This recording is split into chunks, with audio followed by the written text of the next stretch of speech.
How do you know if your relationship is over? And I want the honest truth. How do you know when you're involved with someone and you guys are together, it was a healthy relationship, so forth and so forth? How do you know that it's over? How do you know that it's done? How do you know that? And don't give me the watered down bullshit, because I don't want that. I think for me, I'm a intense empath. I'm always worried about how other people are feeling, and like I'm trying to be there for them always. So I think when I find myself caring a lot less about the other person, and I'm detaching from them emotionally, because that's a coping mechanism of mine. I try to shut off all of my emotions when I'm ready to detach from a relationship so I don't get hurt. Right. And I think that's what it is when I can feel myself repairing and stop caring about their feelings and stop caring about So in what other they words, need. so let me get this right. So in other words, because remember, I wanted you to come here to this show, and I'm so happy you're here because I get to ask these crazy ass questions, right? Yeah. So you're telling me that when you go through the part of detaching yourself from that person, at that point you don't care what you say, you don't care if you're late, you don't care if you offend them, like we about to do it, Kara. So I know. Yeah, I'm trying to think about how to explain this.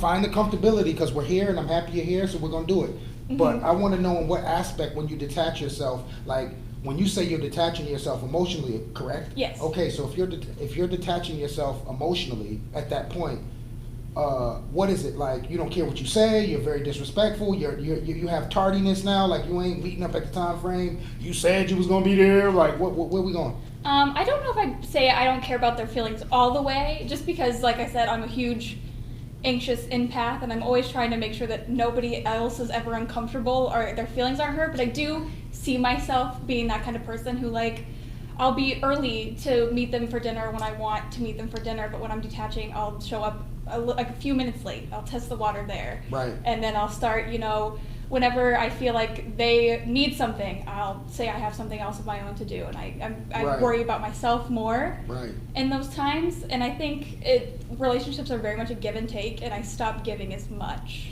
You know what I mean? Have you ever had to do that? I mean, I'm pretty sure you have, because the way you're explaining it is to the point where this is what I do, and this is the pattern of my behavior when I do decide to detach. Yeah.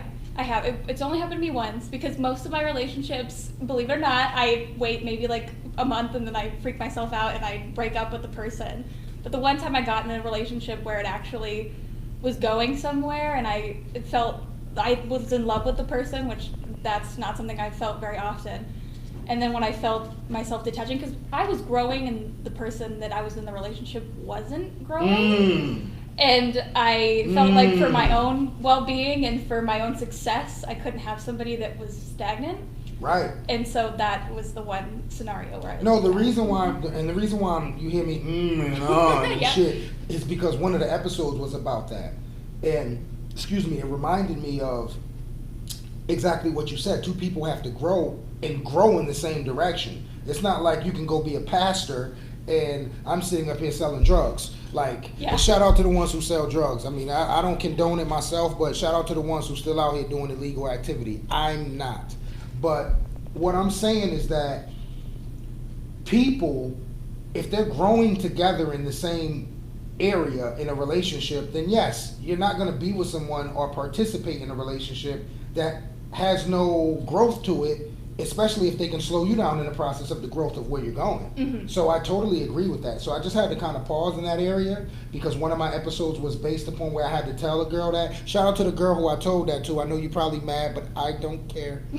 And I just totally agree with that. Like when you say that, you know what I mean? Because some people think that, you can be one or the other, or whatever the case of what I said for an example, and then it's okay to do it and still be with that person and be miserable as hell and thinking that it's gonna at some giving point you're seeing that it's a happy ending when it's not gonna be. You know what I mean? Shout out to the ones who know there's not gonna be a happy ending and still sitting up there smashing, thinking that it's gonna be good, and it's not. But you understand where I'm going? Like, Absolutely. some people actually believe this. And I don't believe that. Like, I can't grow with someone mentally, spiritually. Finance is there. I mean, if you're going out to get it, then I believe you're going to have it. But in these other areas have to be established to the point where we're together and we have to not so much think the same, but we have to have the same goal. Yeah. Is where I'm going. Yeah, the same level of drive I think is important for me. Like, even if your dream job is to be a really good electrician, at the very least I want you to be driven and to be working and growing constantly about the thing that you And what love. did you say the job had to be? No, I have no particular job. I'm just saying, even if it's So just you'll date. trade So work. let me get it even- right. So you'll date a yeah. garbage man. I would, yeah. I think it just depends Aw. upon, like... So you'll date a garbage man. No, I don't would. skip over nothing. Yeah, so you'll I date a would. garbage man. Yeah. I just would need that garbage man to... If he wants to be a garbage man, he's got to be the best garbage man there is. He's got to want to be a manager of the Oh, garbage okay. man. So you're You know what talking I about mean? basically no. You're Yeah. basically saying the growth Yeah. with inside being a garbage man. Like, don't just be stuck driving the truck. Exactly. Make sure that you got them at one given point. You're the supervisor of that truck, or you're the supervisor of these particular guys. In other words, growth. Exactly. Like, we're not walking away from what we're talking about. You're specifically talking about growth if you're going to deal with someone. Yeah. And I totally agree with that. Like, I wouldn't date someone that isn't growing, Mhm. or even, at some point getting me to grow. You know what I mean? Because if you're not in motion, then why would you care if I am or not? Yeah. You know what I mean? So I totally agree with that. So I can't argue with that, but we'll find something to argue about. And, shout out to everybody I do argue about that come on this show, but right now she hasn't found anything to argue with me about, which is pleasant. But I'm just saying, at some given point, a person has to recognize that. So I just wanted to know specifically, when you decide to detach yourself from a relationship, what is it, how is it, and what is the function of you actually doing it. And you explain that to me, and you're going to make this too fucking easy for me. And That's I'm going to sit here and get a little more drunk, so obviously we can have something to argue about. Because if we don't have anything to argue about, then what the fuck am I here for? Like, you could have did this show without me. Well, give it time. I'm sure we'll find a way. I'm sure we will.